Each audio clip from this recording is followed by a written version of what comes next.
Well, that one is decided. John Cena is the best heel ever. Let's all go home. Now, of course, brand new John Cena, not a heel, but a human being. John Cena, let's be nice to the man, did make his new debut on Raw last night, whatever you're calling it. And I did indeed get this tweet, this reply, this message of somebody saying, oh, you think John Cena is the best heel ever? And at first I was like, it's nice, right? It is hyperbole. It is kind of recency bias, whatever you want to say. But you're in the moment, man, and you're enjoying it and you're feeding off the energy. So I don't think there's anything wrong with that. Even if somebody does think this, it's totally cool with me. But then I did start to ponder it. And I was like, you know what? He's probably not the best heel ever because he's only done one appearance or two, if you want to count the Elimination Chamber. But he is right up there already, just because it was 20 years in the making. I don't think it's an exaggeration to say that, and I know for the last 5 or 6 years, John Cena has mostly been cheered. But even then, the conversation always, constantly, I hate the fact now people are pretending this didn't happen when it did, was John Cena should turn heel. John Cena's never going to turn heel. I want to see John Cena as a heel, but it's never going to happen. Well, now it's happened. So you can't rewrite the rule book that people were explaining anyway. And it's sort of like the Hulk Hogan versus The Rock from WrestleMania 18. If you turn the sound off on that match, you're like, well, you know, it's not that good. We put the sound on, that's when the magic of pro wrestling comes alive, and it's one of the most amazing things you've ever seen. If you wrote down what John Cena said here, you'd go, well, that sounds like a very generic heel promo. But you give those words to John Cena, and you have all the experience that he has, and the history and the conversations that have gone on for so long. Just the greatest thing ever. And it was the greatest thing ever. Even him coming out, this is why it's actually a work of art. And maybe he'll change it down the line, although I don't think he will after what he said. But it's a masterclass, him coming out with his old gear into his old music. Because we've seen this so many times, and now he got so many boos. Well done, Brussels, Belgium, for understanding the assignment. He just got jeered out of there. He didn't run to the ring. That was the worst bit for me. I had to do this. I was like, what's going on, Johnny boy? Please run. And then he took his time and he just ripped on everybody. And he talked about it, essentially. You booed me for all this time. I had to sort of grin and bear it. You didn't treat me like a human being. It was a toxic relationship and I am breaking up with you. And once again, for the last 2 years especially, he has just been over like Rover. But he's a heel now, so he can say whatever he wants. And also, it is not outside the realm of possibility that somebody could be scarred when this went on for, say, 15 years. And then for the last 5 years, it's like my hair, right? Weird analogy, weird comparison, but we're doing it now. I've only been bald for like 10 years. Yeah, around about 10 years. But when people see me with hair, they're like, oh my gosh, you look so strange. But I had hair for 27 years. So to me, anyway, we're going way down the wrong path. But it stays with you, is what I'm saying. But also, as a villain, you can say whatever you want. If somebody gets wound up by it, you've done your job correctly. But I just thought he lent into all the cool stuff. He even said, even if you chant, let's go Cena, I hate you too. And the camera cut to this poor boy in the crowd that is never going to be the same again. This is going to be an origin story for that guy becoming a supervillain and probably, I don't know, nuking the entire world. You'd understand it. All right, man, yeah, John Cena, your hero. Turned his back. I just thought it was brilliant. I thought it was great. It's clearly working as Cody Rhodes came out to an even bigger ovation. And sure, maybe that's because we're on the European tour, but screw all that, man. Let's just take it for what it was. And he didn't really go overboard here. Just said, you're a whiny bitch. That's his words. Not mine. I don't want to face this version of John Cena. I was excited about facing the other one. And listen, we're going to get some heavy angles here. We didn't get the fine speech. That will come. We didn't get any explanation about The Rock. That will come, of course. And the 17th World Championship. And this was less is more. Essentially, we've started on the major points, and then we can get into the nitty-gritty as we go. And again, it's March 18th today. We have a month until WrestleMania, right? We have a whole damn month. So you don't need to rush this at all. And in fact, if they had given me too much here, it still would have been so much fun over the next few weeks, but now I can start fantasy booking still and make up these crazy expectations in my mind, and there's always an element of fun to that, to then seeing what WWE is going to do. But I know a bunch of my casual, hate the term, but you know what I'm talking about, my casual wrestling fans, friends tuned into this as well, just out of intrigue, and they were messaging me going, this is absolutely brilliant. It was like you disappointed your dad, but your dad had taken some kind of angry drug before he started talking to you. And you're like, oh, I can't believe this. And just, it really is as simple as this. And it goes back to my original point. Just seeing John Cena in this mode after we've craved and we wanted it and we hoped for it for such a long time, It was a whirl of fun, man, and that's why I watch professional wrestling. I don't care if there are a few plot points or a few things you can get into should you so wish, whatever makes you happy. But just enjoying it from a fan, watching it on television, and it's made Cody Rhodes apparently an even bigger babyface, which is the job of a heel. If we get rid of all the characters and all the personalities, that is what happens when you break wrestling right down. And you can't even really do a deep dive on it, because again, John Cena just said you were horrible to me for a long time, and now I've decided I don't like you anymore. And of course, I think the whole story will be The Rock told me this and he got in my head, especially because I want to win that 17th World Championship and I don't want to make any more mistakes. And I entered the Royal Rumble and I was still appealing to you and that didn't work and blah, blah, blah, and so on and so on. Especially because I think he would also throw in, how did I win the Elimination Chamber? I jumped on an opportunity that usually I wouldn't have jumped upon, which was Seth Rollins stomping CM Punk and then John Cena trying to kill one CM Punk. So I loved all of this. I will watch it a few times over the next few days, like the massive geek that I am. Mostly just the entrance, because I enjoyed how much he was booed. It's really clever for him to come out in the old gear and the old music, because it is him saying, I'm not changing for you. That's the whole point. So in many ways, he is retaining the old version of himself. And I am doubling down on the idea, and WWE is going to do whatever they want to do. All the way to December, he wins the championship at WrestleMania. Cody Rhodes gets screwed over by The Rock, Travis Scott, maybe Kendrick Lamar. Get Drake involved. Why not? Carry on that feud on WWE TV. And then, yeah, he claws his way back to John Cena's final pay-per-view in December that will be called Wham Bam, Thank You Man, or whatever John wants to call it. And I think Cody Rhodes will beat John Cena for the title. John Cena will have a magical babyface turn, as we've seen many a time in wrestling, and it probably should send Cody Rhodes off into the stratosphere where he already exists upon. So who the flub knows how much higher he can get is what I'm trying to get out. But I loved it. It was awesome. And it was one of those moments I wanted to talk about with my friends. And the cool thing about it, because it was happening in Belgium, which is very close to me, here in London, is that I got to watch it live, but not at 1 a.m. There was something magic to that as well. But yeah, I don't, no notes as far as I'm concerned. I know some people didn't like it and some people thought it didn't hit home as much as they wanted. And of course, you're allowed that opinion. Like, I'm not trying to sit here and go, oh, what are you talking about? But it did feel a bit like beggars can't be choosers. To me, again, what do I know? Absolutely nothing. What I've already talked about, I couldn't even keep my hair. I don't really know what people were expecting, especially because I think the Rock stuff and the 17th World title stuff is going to come. If they don't come, yeah, maybe retroactively and retrospectively, I feel a little bit different. But even then, I don't think so. It's just the sort of holding pattern that Raw was in deliberately. Hit Cena's music. Boo. And the fact that the Let's Go Cena Sucks chants have now not come back, but they are there. They haven't gone away. All the other crowds will get it now too, because that's one of the best things. And some people don't like this term. I don't mean it in a bad way. I mean it in a good way. But WWE fans especially, and I think wrestling fans in general, just want to sort of play their role. So they boo the boo guys, they boo the boo guys, they boo the bad guys, and they cheer the good guys. And the reason I like that, as long as they're having fun, is it just allows me to enjoy wrestling more. Like, it was cool because it was different when, like, Daniel Bryan was getting cheered, even though WWE managed were getting super mad. But that also led to the whole Rey Mysterio debacle at the Royal Rumble, where he got booed because he wasn't Daniel Bryan, and a bunch of other stuff, and of course the madness of WrestleMania 30. But we've done all that, and it did create a disconnect between management and the fans. I don't want to go back to it. I'd much rather we have it where we're presenting you with a product you like, and because you don't have to worry about the behind the scenes, even though we all do, but you can just enjoy the story and criticize the story. Nothing wrong with criticizing the story, but when the wires get crossed, I think we kind of lose the purpose. But excellent. 5 stars, 6.25 stars in the Tokyo Dome. And as always, when you get to the end of a segment, you should be excited about what the next segment could be. I cannot wait. I think we went on for 32 minutes. The opening of this. Maybe it was longer, but it was like 40 minutes. I don't know. But them talking was a good old while. And Cody didn't outstay his welcome at all. I think it could be a feud for the ages. So sign me up to it. Like I say, brilliant. And of course, we also basically told you, I don't know whether Seth Rollins vs. CM Punk versus Roman Reigns is going to be the night one main event. I think it's between that and Rhea Ripley, Bianca Belair, and Io Sky, which I loved, which we'll get to in 1 second. The CM Punk thing, as was the case for a lot of Raw, it was just sort of there. I think WWE had gone, we are going to ruin this crowd with the John Cena, Cody Rhodes stuff. And actually, they didn't. They were loud for the entire show, but I don't think they wanted to over-egg the pudding, which I can understand. But Seth Rollins is going to be there on Friday, right? He's going to go to Italy. I assume Paul Heyman was right, and Mussolini's not going to stop him. Still can't believe he said that.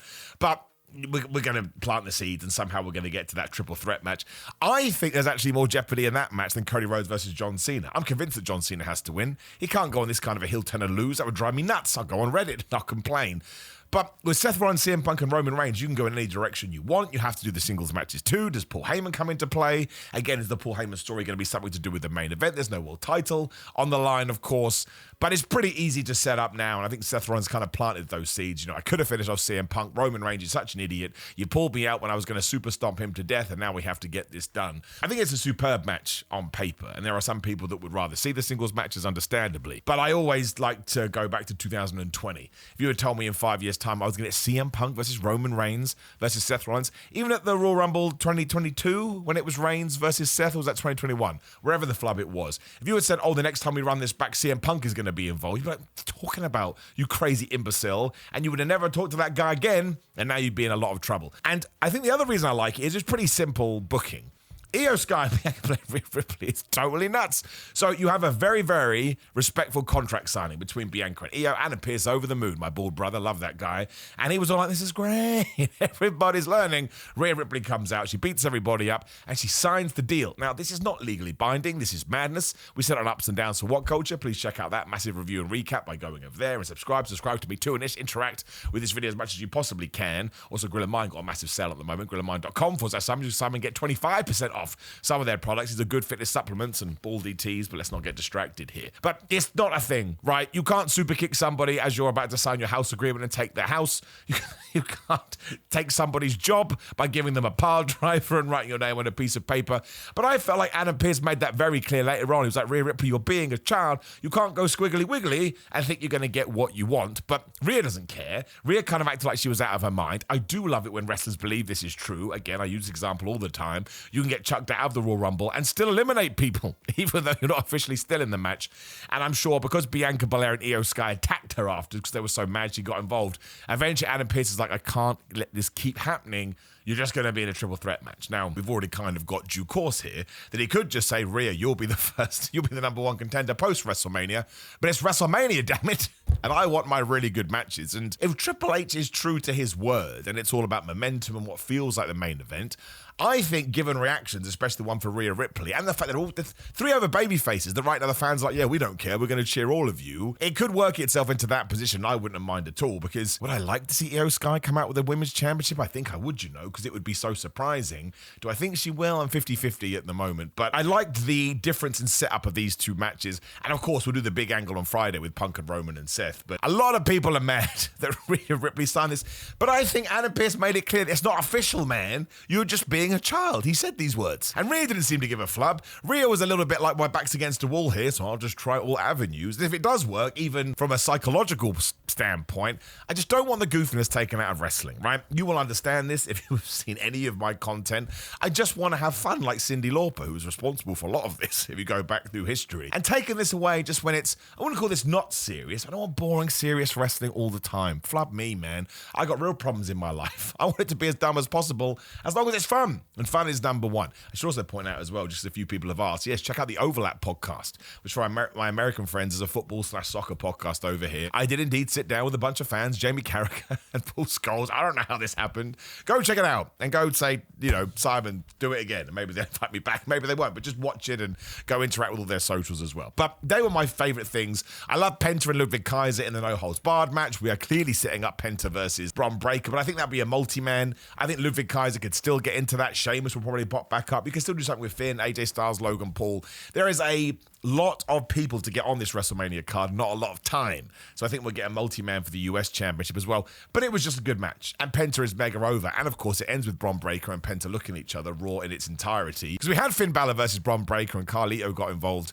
Actually, maybe it won't be Finn Balor because Carlito and Dominic Mysterio got involved and Dom screwed it up. Poor Finn Balor's penis went into the ropes. I think we'll probably do Demon Finn versus Dominic Mysterio at WrestleMania. Although Dominic Mysterio did look at that Intercontinental title, and I was like, I'm not against that, you know, I'd like to see it. But hey ho, we'll have to wait and see. But that was a good match too. Bron Breakker versus Finn. Again, all of this stuff was kind of just there. I mean, obviously everybody tuned in for the John Cena stuff, and everything after that, apart from maybe the Rhea stuff, which I did think elevated a little bit, was sort of just there. Dakota Kai versus Ivy Nile, literally just there. It was a good match. It was over in 3 minutes, and that was mostly to do more stuff with the Creeds and Rey Mysterio and Dragon Lee, and of course the Masked Man that could be Chad Gable. And then we had that tag team match, and Rey Mysterio and Dragon Lee won. Masked Man could be Chad Gable turns up and just attacks them all. So we have planted seeds in order to tell these stories as and when we want them to evolve a little bit more, but it was very enjoyable, and that's the key. All of it was very, very watchable, and it zoomed on by, and I think probably a lot of that was the adrenaline from the opening segment with John Cena coming out as a heel, which I still can't believe when I say these words out loud. It still makes me go, this is nuts. I mean, there were some negatives where they had the War Raiders, those Raw Tag Team Championships now feel absolutely, I don't want to say wasted. I thought it was a shame the New Day weren't on the show, because I think, well, they two could be connected as we try to build those things up, and we'll have to wait and see what's going to go down with that. It's very, very strange to me. It just, I don't know. The Women's Tag Team Championships to me are in a way better position than the Raw Tag Team Championships. And on Friday, we had the SmackDown Tag Team Championship change, and it does feel like that's already been planned for WrestleMania, the multi-way tag team match there. That's probably a video we should do. We could actually do sort of 4 or 5 multi-person matches on WrestleMania, whereas WrestleMania is meant to be the end of feuds, it's meant to be one-on-one matches.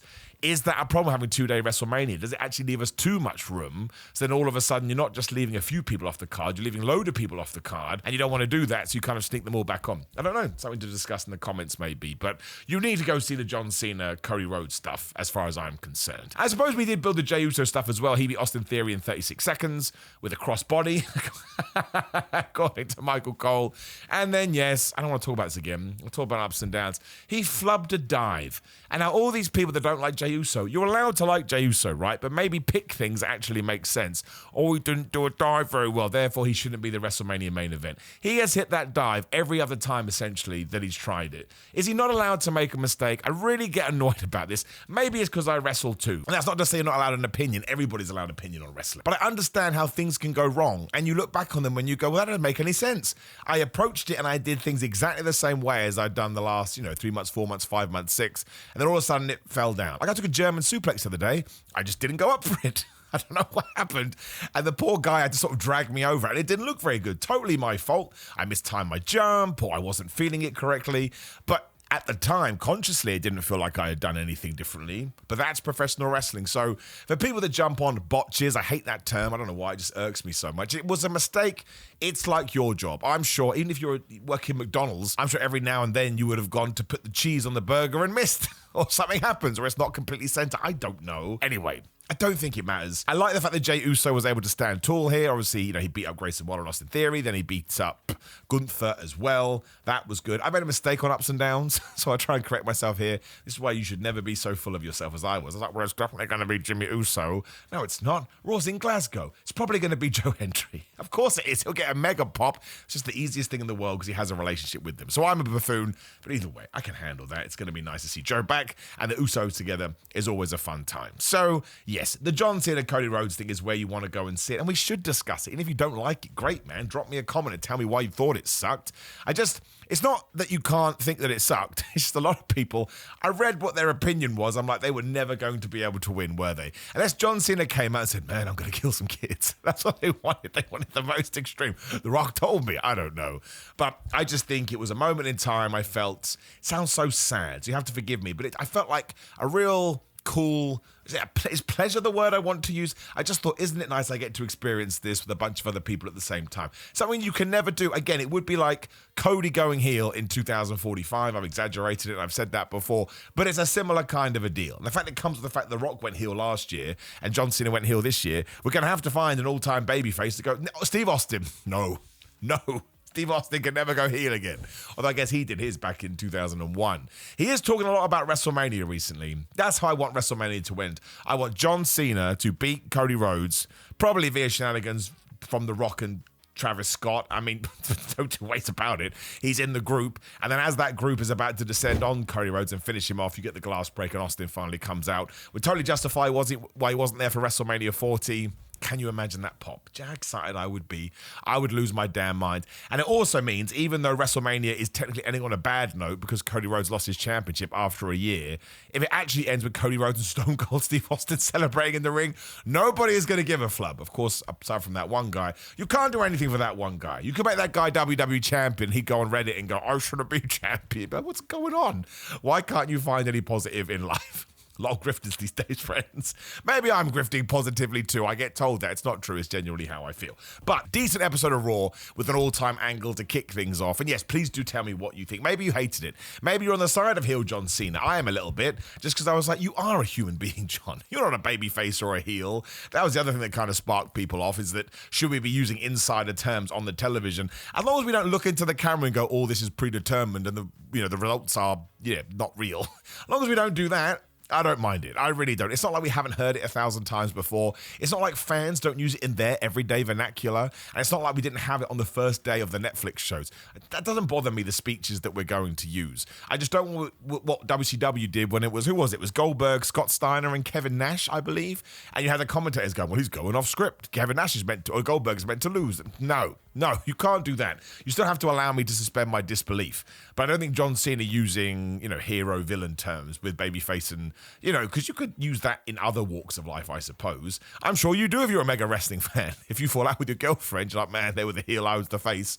People are like, you're a weird guy. You know that? You're a really strange entity. So I really didn't mind. It didn't bother me. I was surprised there was a backlash to it until I went on the internet. I thought people would have enjoyed that. It was like a wink, wink, nudge, nudge. Again, there have been headlines written, should John Cena ever turn heel? So I can see why he would want to lean into that as well. But yeah, if you hated it, let me know. As a super big fan, I will watch it again, as we already talked about. I just thought they did everything right. And they picked the right venue, and Cody Rhodes was awesome. It couldn't have gone better for me. It really couldn't have done. Maybe if John Cena had gone, Simon Miller, I hate you the most. That's nice. I got a shout out. Whee! And I could have done the dance of joy. But now, please do like the video, share the video, and subscribe to the video on the screen to get even more content from me, and the notification bell. And of course, there is a bunch of stuff on the screen and in the description that you can check out too, such as gridofmind.com/Simon. We've talked about that. Simon316 on the social media. Check out the Overlap podcast. Simon Miller on TikTok. No, Simon J. Miller on TikTok. Simon Miller on Cameo. I think there is a discount on my cameos at the moment because it's spring. So check that out. And we've already talked about merchandise. But otherwise, I appreciate your time because that is the most important thing you do have. Thank you very much for giving it to me. And I hope I was able to entertain you in some sense and get the conversation about wrestling going. I love you, my friends, and I will see you soon.